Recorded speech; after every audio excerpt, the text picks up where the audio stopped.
প্রিয় বন্ধুরা, আসসালামু আলাইকুম। সবাই কেমন আছেন? উনি হচ্ছেন হারাম শরীফের ইমাম সাহেব।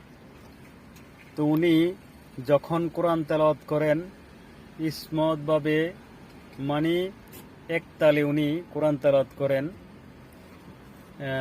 জোরেও না এবং আস্তেও না, একতালেও কোরআন তেলাওয়াত করেন। খুব ভালো লাগে শুনতে। তো আমরা যখন ওনাকে সরাসরি দেখিনি, তখন ওনার পিছনে যখন নামাজ পড়তাম মনে হয় যেন 17-18 বছরের একজন বালক নামাজ পড়াইতেছে, মানে এমন কণ্ঠটা।